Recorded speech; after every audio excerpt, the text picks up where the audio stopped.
Mwenda katonyezenya NBS Radio okusinzira yonna mu bitundu ebyenjawulo gye mutuwuliriza tusiima nnyo abo badde batulindirira nga tetuliiko mwebale kutulinda era Mukama amaze nakkiriza ne tusobola okuba nga tukomawo tuddemu tugasimbagane.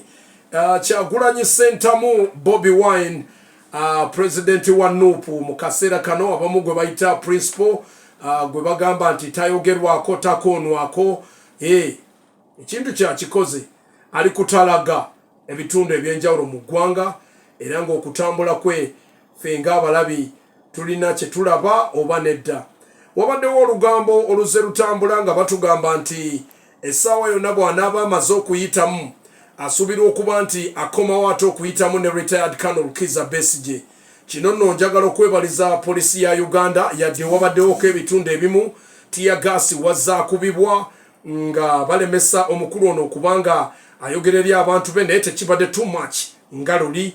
Tusuubira nti olugendo lwe lwonna luno lwazaala nga gyagambye nti agenda kubanga atambulira wajja kubaawo eddembe.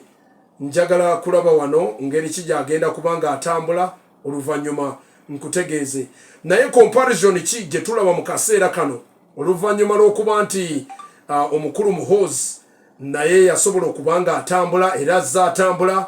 Kyagulanyi abadde mu sirifu. Muhoozi ng'atambula yajjira mu birthday najja n'agenda wano waliwo omupiira wano gwe yajja okuofficiatinga ejjinja azza atambula. Soroti mwamulaba Western Uganda yalabwa n'ebitundu ebirala bwe yakyeyongera okuba nga atambula.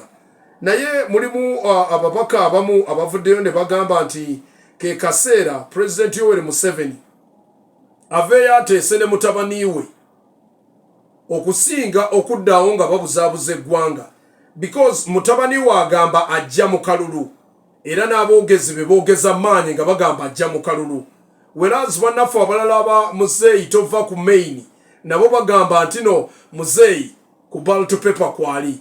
Tusigala tukyebuuza nti kaakati awo ani yaani kinaaba kitya yenno bannawe banajja mu kalulu munaabaamuuko embeera eno nga eyaliwo nti ono bamukutte ono bakoze bati n'omwana n'akwatibwa oba nedda. Njagala owulire bulungi amaloboozi gano. Nina omubaka omu ng'agezaako okutugamba nti nonno President Museveni yeetaaga atuule akaanye ne mutabani we okusinga okweyongera okuba nga babuzaabuza eggwanga okutuuka awo. On the ballot, it is going to be a do or die.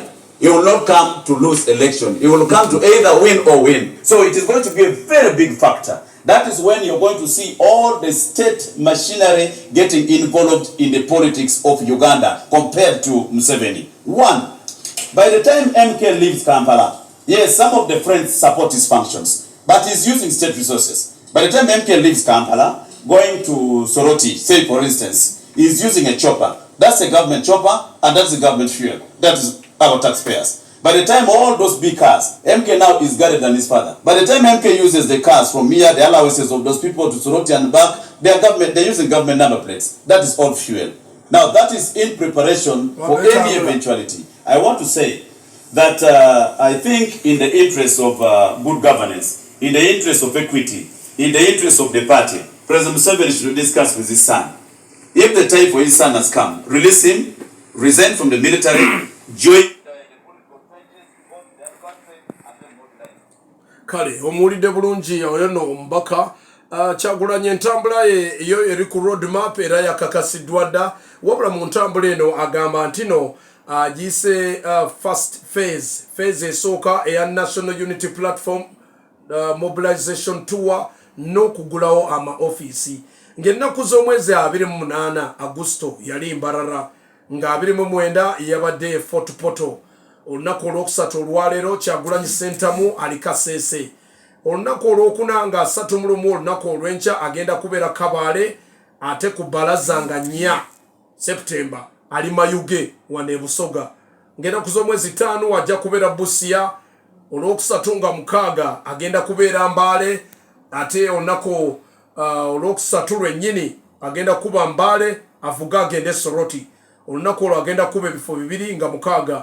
And then olunaku olwokuna lujja kubanga 7 September agenda kubeera Lira, awo nawo agenda kuva Lira abuuke agenderewo akuba eggulu ng'ennaku z'omwezi 7.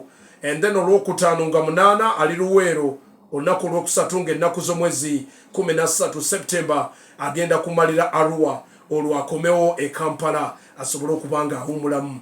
Ampuliriza, bino byonna bituwa ekyokulabirako era bino byonna bituwa ekyokwogerera ku byafaayo era nti tulijjukira nti mu kiseera bwe kiti n'abazzukulu balibuulirwa Mukama bw'ali batuwadde obulamu nti pulezidenti wa Uganda yaliko ekiseera ekyo His Excellency Yoweri Kaguta Museveni mutabani we yavaayo n'agamba nti agenda kumwesimbako, naye mu ndaba y'abagezi balaba nti mutabani we okujja n'okuteekawo operation eno yajja lwa mukulu ono Kyagulanyi Ssentamu eyavaayo n'agamba Besigye nti ekimala sooka oveeyo nsobole okubanga nga simbaganako n'omusajja ono.